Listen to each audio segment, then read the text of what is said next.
Hi, Okay, now I can hear how are you? you. So my screen is going back and forth between you and I. I'm guessing because you're not staying for the whole time. Um, and you're on the gallery view? I think so. Grid view, gallery view, where am I? Up at the top right, it should say view, and then you click, make sure it's on gallery. There we are. You're so smart. Yeah, right. I just discovered something, so that's all. Carol's right. Everybody needs a Kevin. Yeah, We right. should, we should get t-shirts that say that. All Oh, right. okay. So you just let me know when you're ready. Okay. Hi, everybody. All 13 of you that are here. We have a question and answer already. Whoa. Hi. Thank goodness it wasn't a tough one.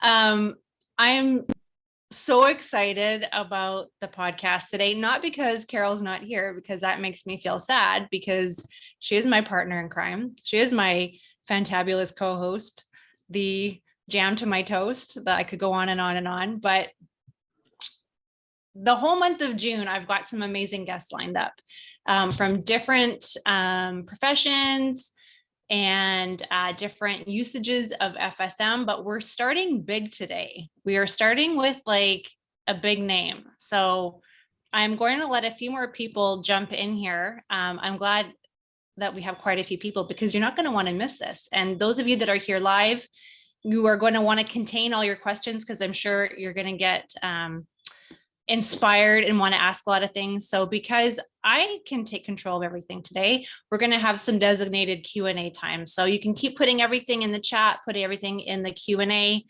I'll try to get to them all as we go. So with no further delay, Kevin, I'll have you add our secret panelist for today.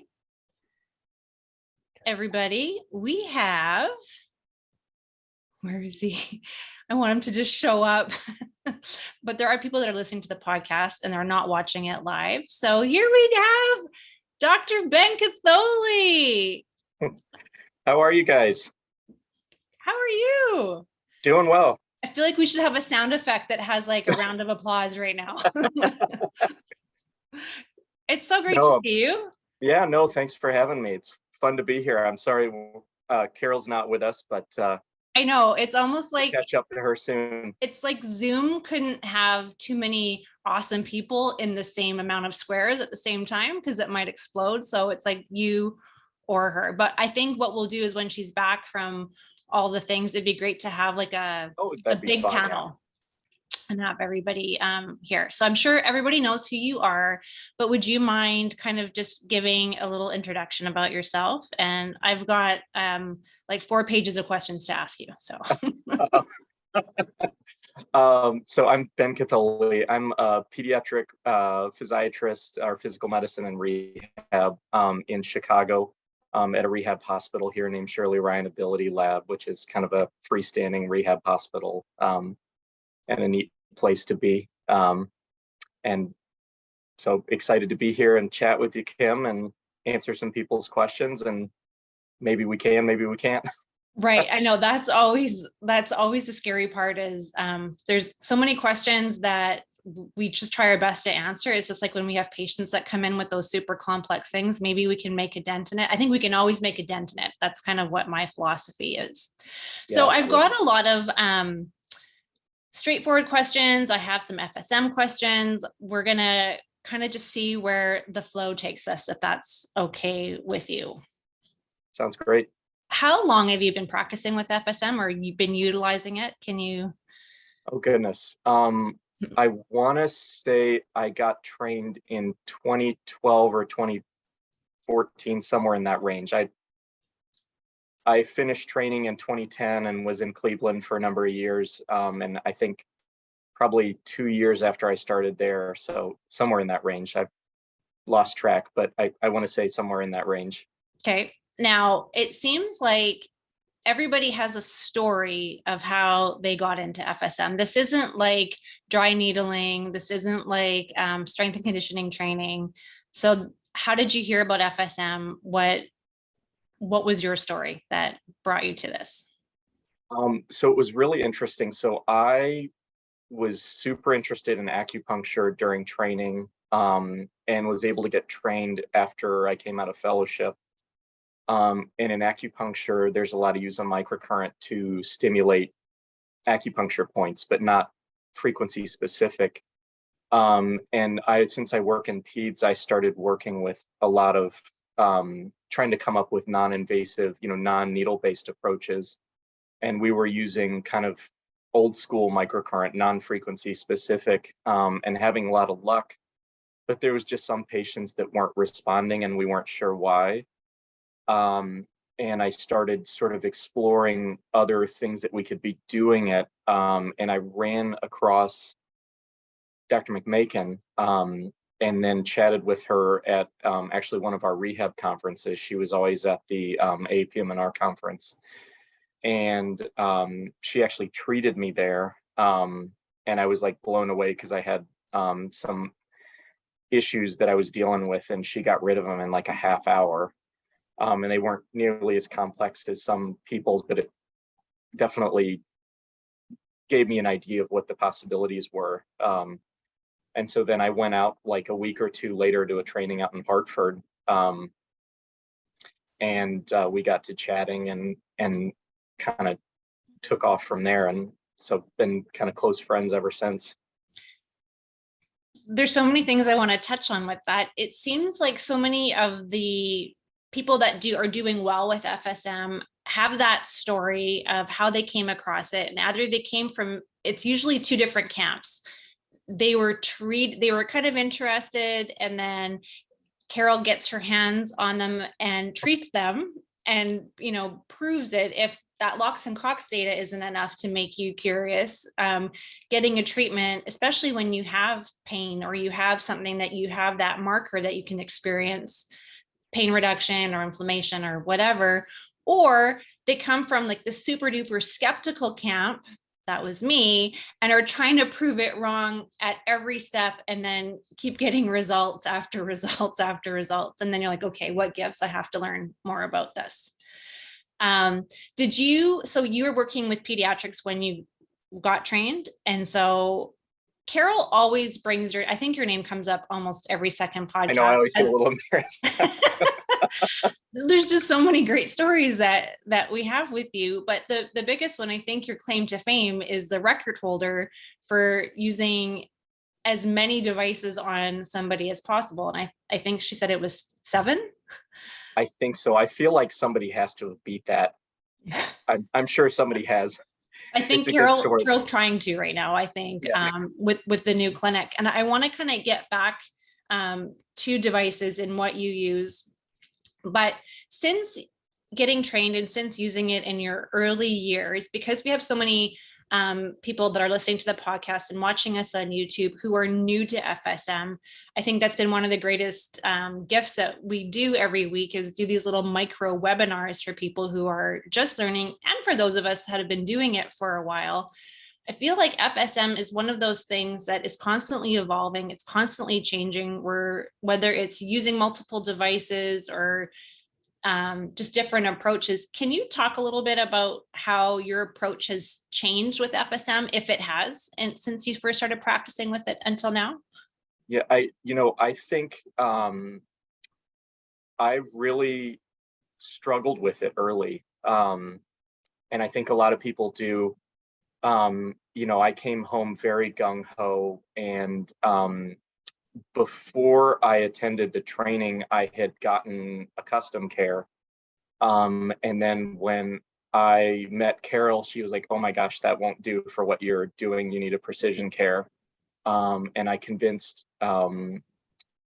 my hospital back then to also purchase a precision care. And I tried to get into the manual therapies right away, but I don't think that I really got an idea of what I was feeling right away. So I think my early successes were certainly with programs. until I could understand how long to run stuff or what to treat. Like maybe people would get a couple minutes of benefit and then it would wear off, and I was really frustrated. And I was like, what am I doing wrong? Exactly. Yeah.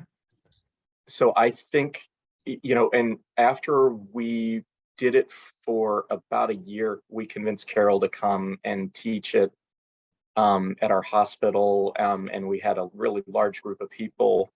It was wonderful. The hospital was really supportive of the treatment. And so we had a number of practitioners trained and kind of really took off there.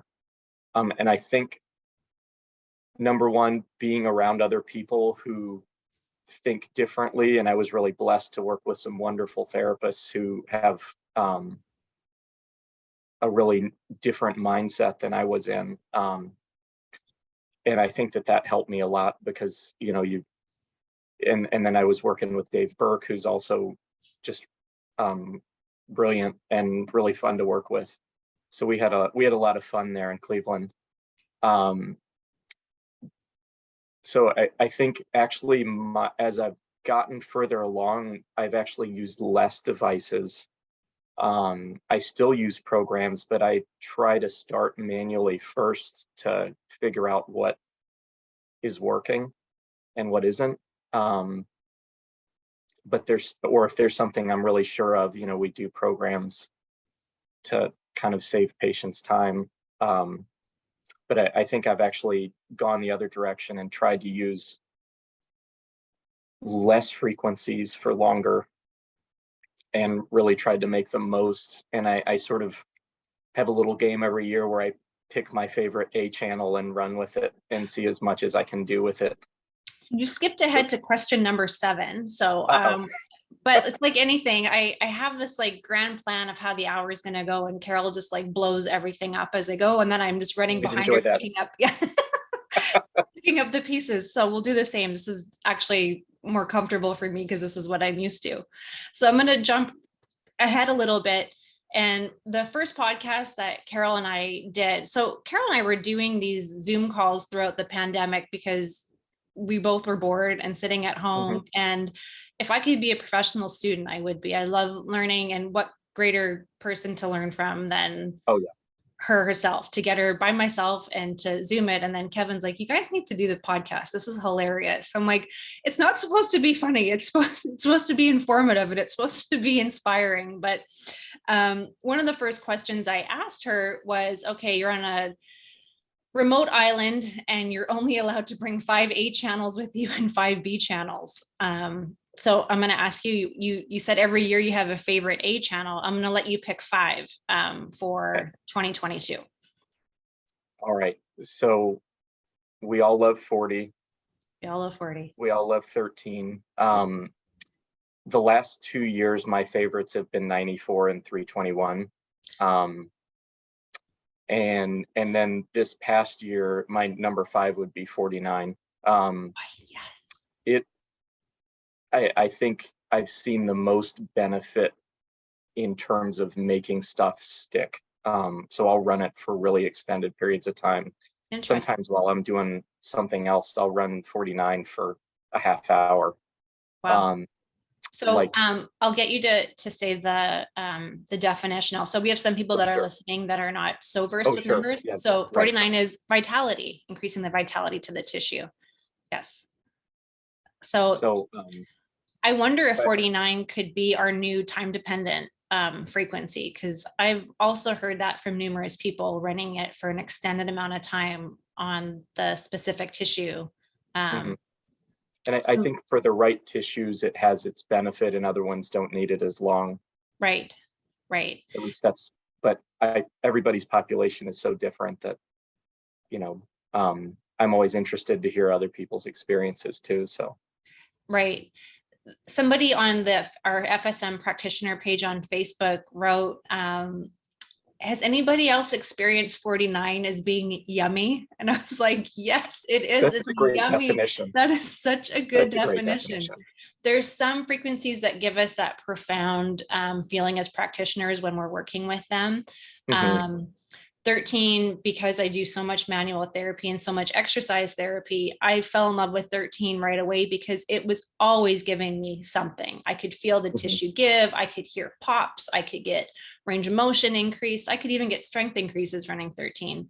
But interesting with 94 and 321, what tissue, or before I go there, give me your 5 favorite B tissues or B channels that you would use, your tissue types. Oh. It's harder, I know. So mine, because in my population, so my practice is kind of a combination of inpatient rehab patients, and that's kind of brain injuries, spinal cord injuries, post-operative patients, kind of a wide range of things. So I do a lot of CNS focus in my inpatient and outpatient practice, and a lot of them have had significant trauma. And so that really needs to be taken out of those tissues before anything else will work. I feel like it's also a safe way to approach central nervous system frequencies, because you don't know whether the answer is to boost or decrease activity to certain tissues. And 94 is sort of a safe toe in the water. I haven't had it do anything negative, but I've certainly seen a lot of benefit to it. And it's kind of a safe way to approach different structures without making a decision whether that is over or underactive. Interesting. And you don't use 294? Maybe that needs to be my one next year. I do use it. It's in our programs. I just tend to run that one. I run 94 longer. You know,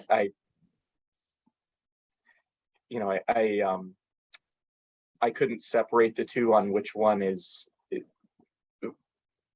I just noticed a lot of benefit to 94, so that one is one that I ran with. But right, I tend to sort of jump around a lot, and I'll have, you're like, why was I ignoring this for years? You know. Yeah. I also go back and forth with that whole, why am I not using this? Why did I forget this one? 321 is what we use for paralysis. And I think the more I practice with FSM, the more I want to go back in the history and learn more about why the list has the descriptions with the verbiage that it does. And I am, we know that 18 hemorrhage doesn't mean somebody's bleeding out. If somebody is hemorrhaging, we're not hooking them up to our custom care, we're calling 911.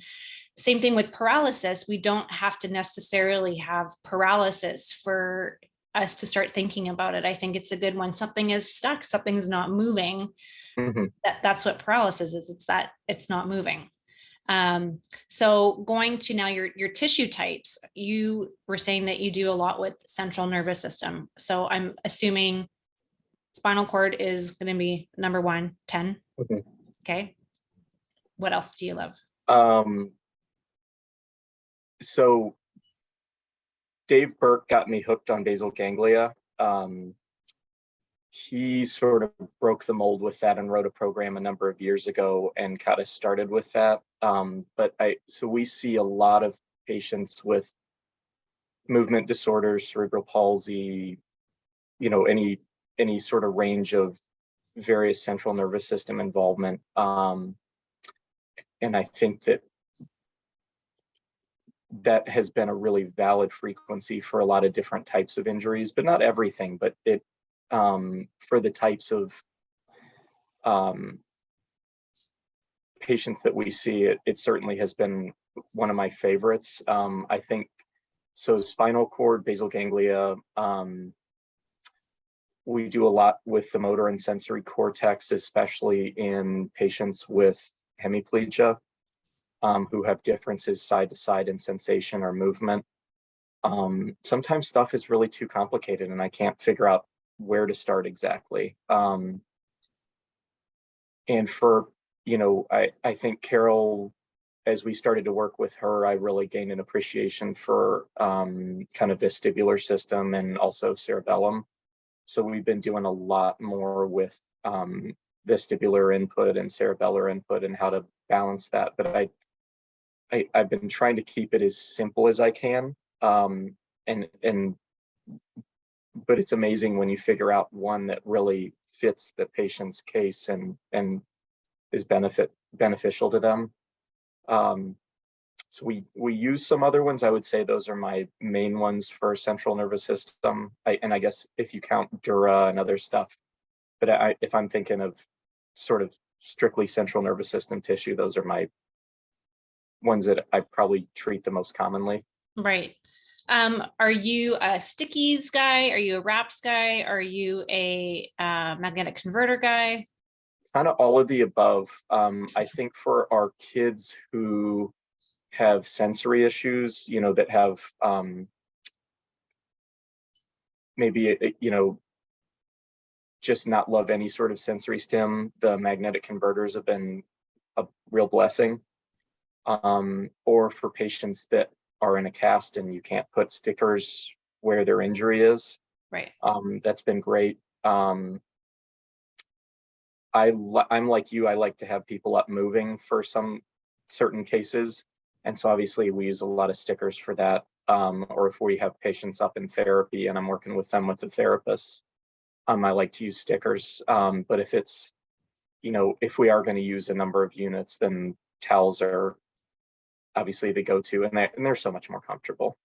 Right. Do you ever use the leads right in water? Do you ever do anything with I outside of the hospital, yes. I don't really have a setting at the hospital where I could do that. I guess I could like drop leads in the pool, but that might not go well. So I don't have a setting at the hospital where I really utilize that, but I have done it outside of the hospital setting and, definitely see benefit to it. Do your patients just receive FFM therapy in the clinic? Do you rent your units out? And does anybody take anything home with them or? So I would say most hospitals, if I understand it correctly, and somebody jump in and correct me if I'm wrong, but in general, we can't really rent stuff easily. So in general, we're treating in the clinic. If people have trouble making it down, I try to sort of figure out a good treatment plan and then get them in with a practitioner that's closer to their house. So yeah, most of my stuff is either in clinic or seeing if a therapist can assist. And I have some great therapists that I work with that are getting really experienced and are able to, because they're seeing the patients weekly, and I often have trouble seeing people as often as I would like to. And so that's, I would say, a downfall of being in a hospital setting is you have other patients and you can't just do FSM. So that's sad. Yes. no. I want to do that with everybody. Somebody had just jumped in a question I want to try to get at before we get swamped. Kathy had asked, what are your favorite B channels with 49? I would say my top favorites are actually 396 nerve. So, and this has been kind of a number of patients with kind of peripheral nerve injuries, but so we see some patients who had various trauma or brachial plexus injuries. I work in a brachial plexus clinic too.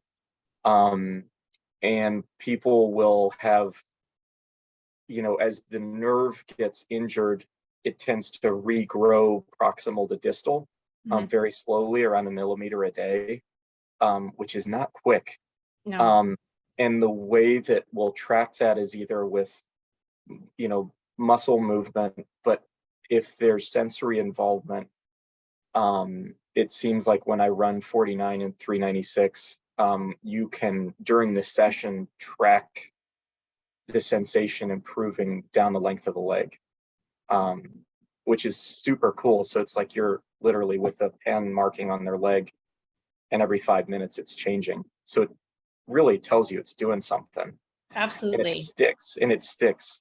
I think that was the really most interesting thing is that it really, there's always a little bit of a wearing off effect, but in general, it really improves sensation. So that one I'm still wrapping my head around on what it's doing, but there was my next question. So if increasing the vitality, which is different than 81, increasing the secretions, right? I think 81 gets a lot of love and a lot of attention. It's just like 40, right? It's like our headliner. But especially when you look back at like a lot of Dr. McMakin's old slides, 81, 49, they were always used together. They're in a lot of like older literature together. So I'm wondering what the difference is between increasing the secretions and increasing the vitality. Like what happens with 81 that doesn't happen with 49? I sort of tried to weigh it out in my head, and I feel like when we run 81, 10 in the spine, so 10 the spinal cord, I feel like there's a temporary reconnection of those reflexes that sort of are potentiated in the spinal cord, and you see that temporary relief of spasticity. And I feel like 4910 doesn't relieve that spasticity as much, but it tends to improve the firing of those nerve roots. We use it a lot. I use it a lot on different nerve roots too, so I really like the vertebral levels. And when we do that, we see improved firing of those muscle groups. For instance, like we had a patient that I was working with 2 weeks ago who had injury, had some myelopathy and had some disc injuries, and doing that with the nerve roots really improved firing of those muscle groups in the trap and the deltoid and the bicep. And you can feel the muscle bulk differently than you can with 81, which is funky. I feel like sometimes 81 is too much. It's great, but I feel like it has if you run it too long, you can overdo it. And there's certainly tissues you have to avoid with it. And I haven't had that with 49 as much. Sometimes it just doesn't do anything, but I'm still playing with what it's best for, but definitely where I see atrophy, I really like 49. Agreed. You kind of you've been circumventing with one main topic. That was what really got me was when you start getting successes in your practice, right? You almost expect it. You want that miracle patient after patient after patient. You want to fix them in one treatment, and you want that effect to last for the rest of their life. And when that doesn't happen, you're just like, well, where did I fail? That's where I started doing the work with kind of like the neural recruitment, with doing the exercise therapy, tying the connection after we broke apart range of motion, was not only teaching the body that it was okay to move, but it was safe to move, it was effective to move. And working with 49 did really help with that component of, especially when they're in that pain-free range, of increasing the vitality to the nerve and the fascia. And I would use it a little bit with the nerve sheath. That's one frequency of mine that I have this love-hate with. I feel like it should do more, and it never really does. So maybe I need to run it longer. I don't know. So that's going to kind of segue me into how do you choose a frequency besides from using logic and science and what you are, when you go through the history, what you know is true? How do you go about choosing the frequencies after that? So I think some injuries make sense and many don't. And I'm frequently, like a lot of other people, it doesn't occur to me till later what I should have done. I think I get a lot from what patients tell me and the words they use. And I feel like there's some people that kind of communicate exactly what you need, and some you really have to feel it out. So I think from a variety of ways. I think I'm really big on physical exam and trying to figure out, where trying to localize things, but there's obviously plenty of times where we can't do that, where it doesn't make sense. And sometimes, trying to think of a good rationale, but I would say I try to start with the basics and make sense of stuff. And sometimes people say something that just really tweaks your interest, and you're like, that totally makes sense. This is related to a past illness you had, or you re-examine them because they mention, oh, I forgot I had this x-ray that showed X, Y, and Z. So I would say most of my info comes from listening. I try to be a good listener. I can't always claim to be, but I'm doing my best. Don't you think that this modality forces that upon you? I mean, Yes. I grew up my whole childhood hearing from my father, you have 2 ears and 1 mouth for a reason. And I never really got that until I think you have this tool in your toolbox that forces you to be a detective and ask really open-ended questions, because it's not just a yes or no. You need to hear more about the history, and then what happened, and then what happened. And I agree. I think the patients have a way of force feeding you the frequencies. If you just really sit and listen, they will like literally tell you the words that you need to hear. You're like, wait a minute, I have a frequency for that. So between my laminate that I can't get rid of, I love my buddy, I love the app where I can just punch it in if I need to. There is just something so magical about going up and down that list of frequencies and searching for and listening to what your patients are telling you. Okay, so you've got a patient, they're telling you what they need, you've got your hypothesis in your head of what you're going to try, then what? Are you looking at pain? I mean, obviously pain reduction is a huge thing that we're all looking for as practitioners, range of motion, but then what? Are you a smush guy? Do you feel for smush? Yeah, so I think a lot of the patients I work with, sometimes I think we all want that sort of dramatic, like people just pass out and go smush, and I feel like that is less common, but I definitely have, kind of by the grace of being able to work with a lot of great therapists who have good manual skills, have learned a lot more about palpation. And then so I'm big on kind of textural changes, temperature changes. I think patients will tell us how they're feeling, but I don't think it's relaxing to sit there and say, do you feel better? Do you feel better? Do you feel better? Because sometimes that takes a little bit. But I think if you're feeling textural changes, you're onto something, and it tells you, what does this feel like? Does this feel like shortening? Does this feel like scarring? Does this feel like fibrosis? Does this feel swollen? What else is going on with their body that can lead you along a different path?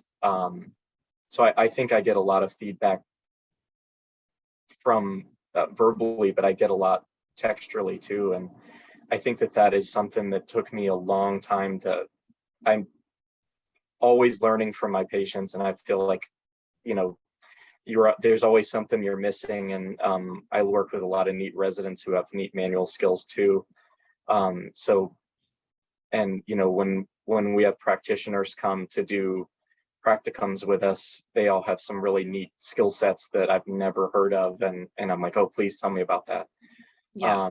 So I definitely, I think sometimes I get that, overall smush, but I feel a lot at the tissues we're treating.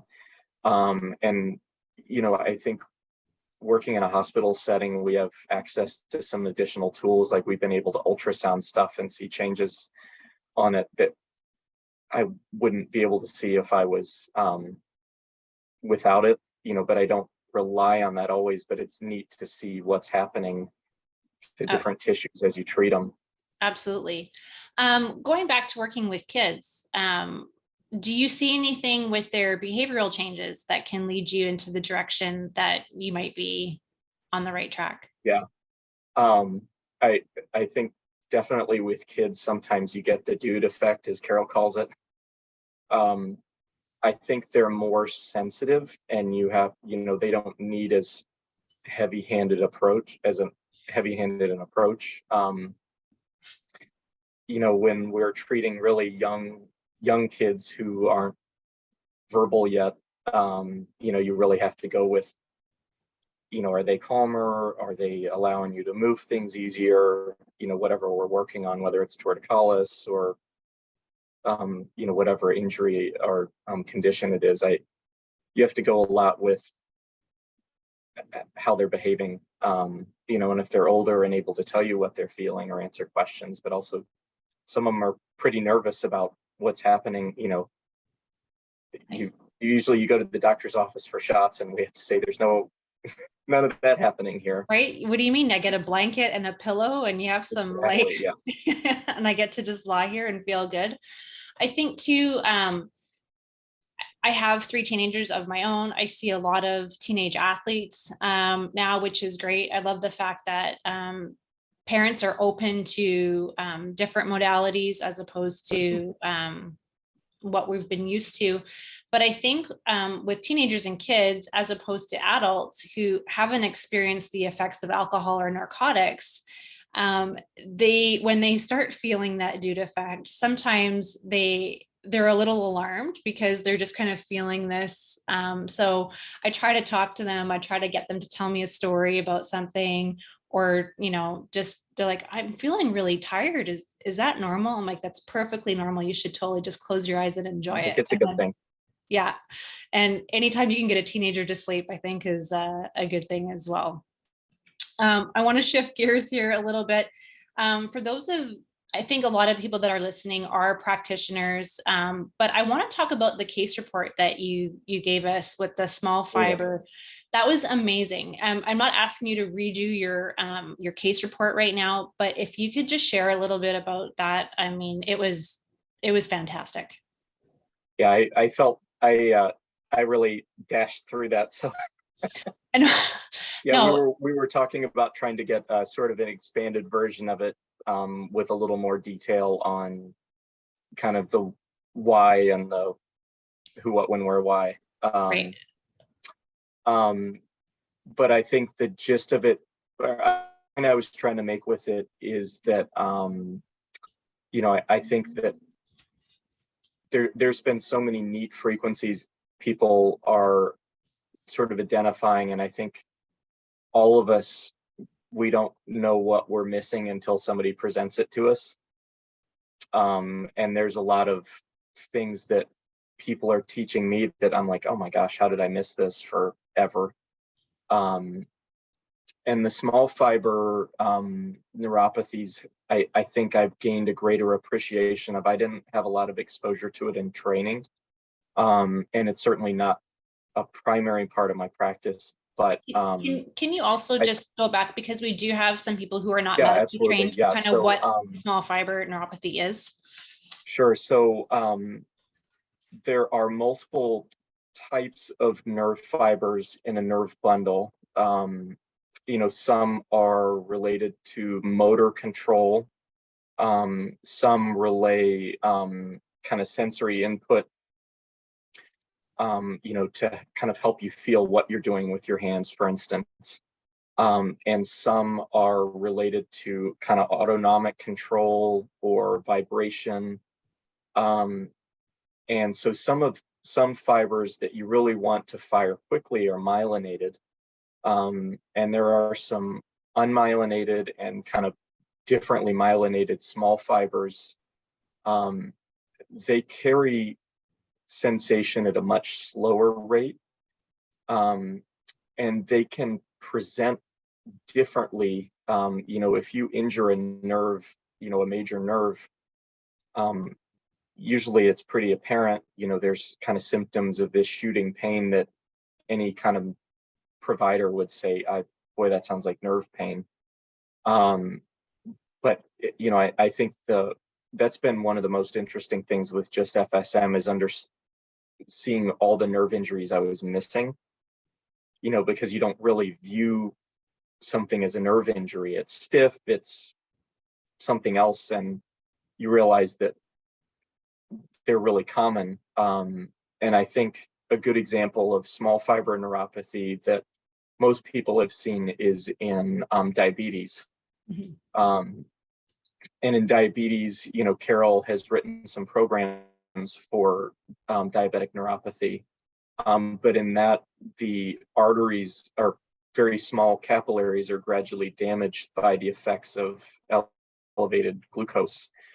And then since those capillaries support the nerve fibers, people have sensory loss, kind of in a length dependent process, meaning it happens, you know, at the fingertips or the toes.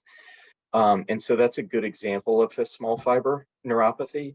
The populations we see it in kind of pediatrics, you know, we see it in after chemotherapy. I haven't tackled that one entirely yet. And we see it in some autoimmune conditions too. I think the thing that I wanted to kind of put out there in the talk that we did at the conference was just how prevalent small fiber neuropathies are, and how they can kind of masquerade as other diagnoses, you know, and that there's been a couple papers showing the prevalence in things like fibromyalgia or complex regional pain syndrome. Now, that doesn't mean that all of those syndromes are small fiber neuropathy patients, but it's something that if you're looking for it, I think it's an additional thing to keep in your differential. But it's made me kind of make more referrals to our neuromuscular specialists at an Associated Children's Hospital to, you know, if we are suspecting it, to kind of get it fully worked up, because I don't have the tools or the wherewithal to sort of do all the investigations for it. But again, it kind of goes back to your physical exam, kind of looking at temperature changes, looking at vibration and sensation, looking at people's nail beds. Those can be clues of neuropathies of any type. We look at changes on the tongue. Those can be symptoms of kind of like folate deficiency. So I kind of ran around in circles there, but I think the point we were trying to make with the talk was that, you know, it's something else that here's this new frequency that, you know, investigational, but I think definitely seeing some benefit in some patients. But I think it's kind of a work in progress, because also needing to find patients who have that diagnosis and are able to be treated frequently enough to measure a benefit. So, you know, we have a number of cases where we've had benefit, and we've had some failures, just like every other condition, where you think you're like, I know what I'm going to do here, and you know, Like, just kidding. there's other plans. Yeah. So, can you talk about what frequencies you did run in that particular case? Oh gosh, I have to look them up because I never remember them off the top of my head. Right. So that's okay. I put you on the spot there. No, it's okay. People can access your talk. I believe it's still on the website. It was just I remember when they had live streamed it, I was like, is it just me? Is my brain full? Did that go by really fast? What did he just say? Like, yeah, that was a dash for the finish line. I was like, I'm not going to put everybody behind. we were I think we were like a day and a half behind at that point. But when you're able to make an impact with nerve pain, I mean, if you just think how many people have nerve pain, And like you said, just the ability now to look at it through some different lenses, to try some different diagnostics, things that are not expensive, things that you can do in the clinic, like you were just saying, looking at someone's nail beds. How many times are we really evaluating temperature changes? Are we using our pinwheel? Are we using reflexes? And to me, I think now, because I'm teaching FSM, I always get the person in the class. It's like, well, do you have a paper on that? Is this published? Where's this? And I'm like, how about the 432 patients that we got better? And I think if we're at least charting in the right way, so we do have some data to show that we're making changes in, these objective measures, I think we're definitely on the right track that way. I'm going to, right.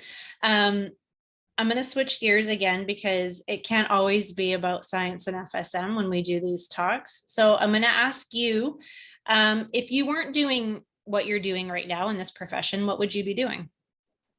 Oh, wow. So I started off in school wanting to be a veterinarian. And then I think I'm not sure what sort of made me switch gears, but it was kind of one of those things that was just sort of like a natural progression. But I think if I was in another life, or, I think you always get the question of, would you do it all over again? And I think I would. I mean, I really enjoy what I do. Right. But I do enjoy teaching a lot. I think I have very quickly realized over the years that I have a lot to learn about teaching, especially when you work with Carol, who's just, an incredible teacher. Either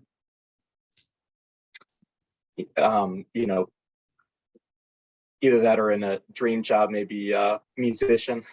That's so funny, because Kevin wrote in the chat, rock star. And I think it's really funny that you said veterinarian, because I've applied to, I can't even remember how many vet schools, because that's all I wanted to do as a child. I didn't get into any of them.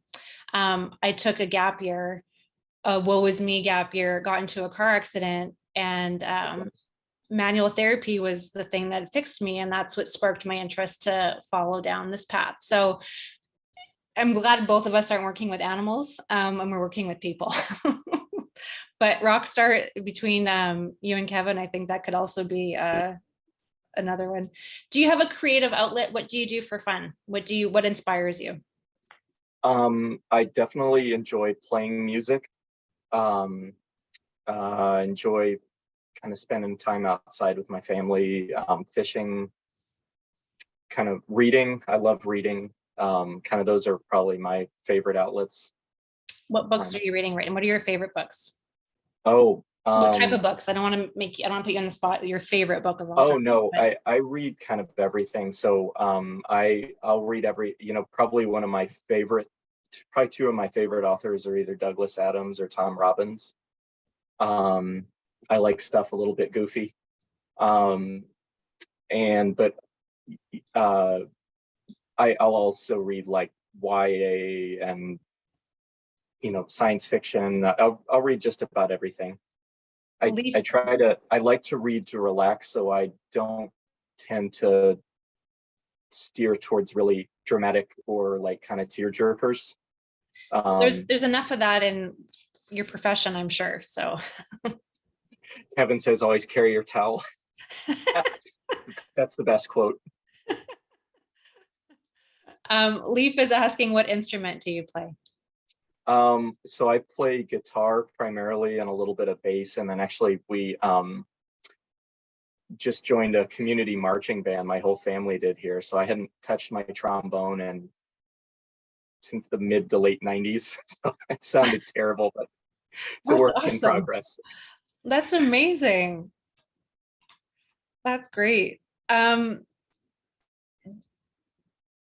I was interviewed last year on a podcast, and somebody had asked me if there was one word that would be like our family motto or our personal or my own personal motto, what that word would be.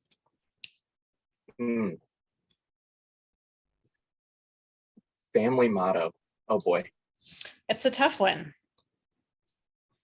I guess if we were going back to Douglas Adams, we'd say don't panic, right? Um, Good I one. think my motto for the past couple years has been, and I'm struggling to remember who said it, but they said live in peace in a time of stress. Mm, It's been and kind of one of the other ones was the world owes you nothing. It was here first. So try to be present and sort of remind that there's a lot of people before you and a lot of people after you, and you're here to kind of do your own thing. What about yours? well, the person that had interviewed me only let me pick one word. And I use the word grind. And it's we try to teach our kids that there's nothing wrong with the struggle. The struggle is the beautiful part of any journey, and you don't realize it when you're in it. But trying to, and it's so cliche, but being comfortable in the uncomfortable is where all the magic and growth happens. So I try to take that into my practice with my athletes that I work with. Of course, the majority of the people that I work with I'm lucky, they're healthy, they're active. I'm trying to get them, a fraction of a second faster or stronger or whatever, but there still is a struggle. There still is a grind that they have to go through. And I think some people, and I don't want to say it's the millennials right now, but some people who have had a little bit of an easier path, we all hit that struggle, and to not flip out when you hit it and to try to embrace it, be present, be grateful for the struggle, because really good things are percolating in that moment. So I try to harness that when I'm freaking out and I have 6 machines on somebody and they don't feel stoned and they don't feel smushed and nothing's getting better, to press pause on all of them and try to just be like, okay, well, it's not any of these frequencies, but I still have all of these, and where do I go? And that's when I start texting Carol from the bathroom crying. I've called in a lot of lifelines to Carol and George and Dave and lots of people. Yeah, I think FSM teaches us so much humility, right? You don't have to have it figured out today. And, Carol does such a great job teaching us and having that moment of don't panic. When on earth did you ever have to know this stuff? Or when on earth did you ever think you would have to know this in your profession? Because if you've ever been to a core class and you're just sitting around and looking at all the people, and you'll see a veterinarian and a pharmacist and a surgeon and a massage therapist and an acupuncturist and a PT and a chiropractor, so many people's different professions all joining the same perception of how FSM can help them and their patients. It's a profound feeling. I think when you see just how useful this tool can be in so many people's everyday usage. Do you have a favorite patient? Do you have a favorite case that either infuriated you or just brought you so much joy? There was so much success. I know we're almost running out of time, but there's always room for these stories. Oh boy. So lots and lots and lots of failures. And I think it's a good reminder to not get ahead of yourself. I've by no means solving every case. I think when listening to the podcast and kind of hearing Carol say about, let's start with not making anybody worse. And I think that's a good, Yeah. feel like, okay, that's a good reminder. Yeah. And, but I think I definitely have a couple patients who are long-term patients that I've treated for many years that I treated first in Cleveland and have seen here a number of times. And I think the patients, I think my favorite patients are people that I've been able to work with. And, I started working with them in high school, and now I'm getting to see what they've been able to accomplish, not because of what I'm doing, just watching them grow and develop and kind of be these really neat people. It's almost like extra family, and I think for a lot of people, our patients are kind of like distant cousins or something. You have your, but I love seeing how creative they are and what kind of things they've been able to accomplish, not necessarily because of my involvement at all, but just, so maybe not one specific person, but I think I'm definitely inspired by the people that I work with and kind of what they've overcome to get to where they are. I think that's definitely.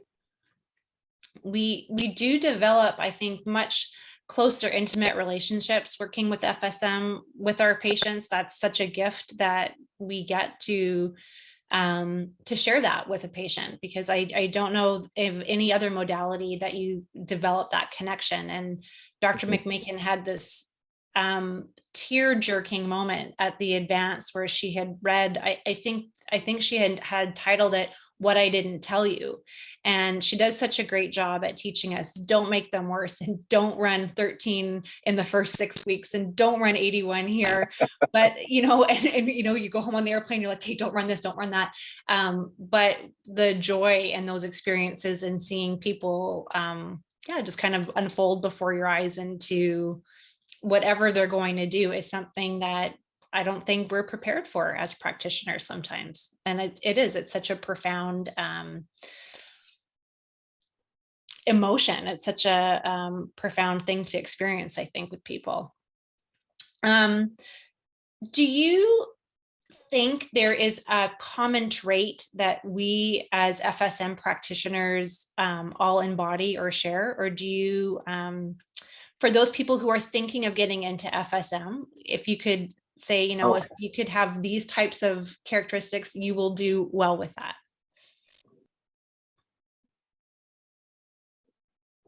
I feel like empathy, and I know that may sound generic, but I feel like if you are a person that really wants to spend more time with your patients and be able to understand them at a deeper level and what's happening with their condition. And I think that that's been the biggest blessing for me, is to really be able to sort of challenge myself and my own diagnoses or misdiagnoses, right? Because you're like, I'm sure it's this, and you're like, no, it's not at all. So I think for people that are interested in it, being able to really delve in and get closer with your patients and be able to help them at a different level. I think probably the other trait I would think of is patience. Because this is, it's amazing how quickly you see changes with this, but it does take time, just like a home exercise program or going to see a counselor or going to see a physical or occupational or speech therapist. It takes time to see results. But I think those are probably my two. If you have some, both of those traits, I think that's a good start for wanting to get into FSM. I would agree. If you're in it for the money and to see, 200 patients a day, not the best modality for you. But there's always a way to incorporate it into your practice. Leaf is our regular on our podcast, and he literally types things about 20 milliseconds before I can say them. So he's been writing here on the chat, opened minds, or minds that can be opened. And I would agree. You'd kind of said that if you're very rigid in your thinking, I don't think this is, I don't think you will do well with this, because you do have to start with the hypothesis. And then I'm just like, hey, prove me wrong, precision care, prove me wrong, patient, because you have to be flexible and adaptable. And I think those are two qualities that we as humans could probably use a little bit more of. All of us, yeah. right? You know, with the empathy. And you're right, the patience that it takes to just sit with something, right? And I think we're in this society where it's go, go, go. We're eating in our cars, we're dropping kids off, we're here and there. And I love going to work and having a hypothesis and having a plan and setting my patient up and just having my hands on them and just taking a breath and just being like, okay, I'm going to be open. What's happening here? And just, you know, slowing everything down is, I think that's what FSM has taught me. Just slow down. It's there if you're listening to it and you're open enough to hear it. So we always end the podcast, or actually we don't. This has been a new thing. We've been ending it with a quote or a good story. You've given us a couple good quotes already. Oh yeah, I got ahead of. Do you have another good one? I like the ones that you gave us, though. Oh yeah. So let's think of ones that are appropriate for. There was an Edison quote. I think it said, "There are no rules. We're trying to accomplish something." That is perfect. I feel like we do blur the lines all the time. Yep. My kids are going to kill me. They listen to the podcast, and the quote that I'm going to use is one that it's their high school quote. So they're like, "Mom, we hear this like 400 times every single day. Do you have to use it?" But I think it's perfect, and I think it kind of ties the end of our podcast. And it was from St. Francis de Sales, and it says, "Be who you are and be that well." And I've been, you know, in my field for over 20 years now, and I've really come back to just being really proud of my hands. I've got really good, strong manual therapy skills, and there's nothing wrong with being a really great manual therapist. So because we have so many options, I feel sometimes as practitioners, we can get lost and we're trying to incorporate all these other tools because we have this amazing tool that has so many options. But, you know, if you are an extremely good physical therapist, chiropractor, physiatrist, be that's your path, and take FSM and incorporate that and complement that into your path. And I think you're going to do great with it. That's great. That's a great one. Thanks, teenagers, for telling me. I know. We all learn a lot from our teenagers. I've got 3 myself, so. Right.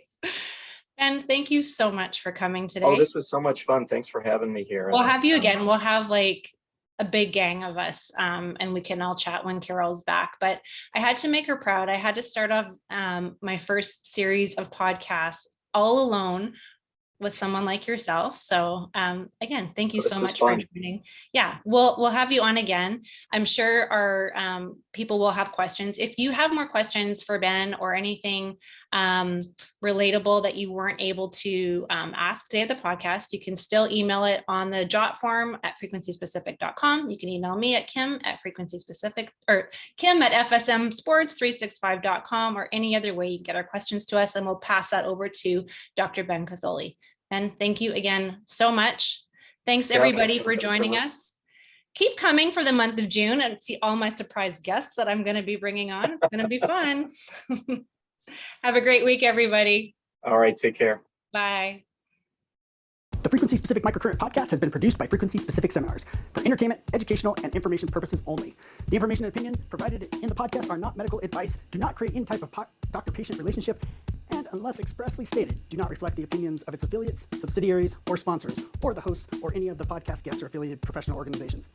No person should act or refrain from acting on the basis of the content provided in any podcast without first seeking appropriate medical advice and counseling.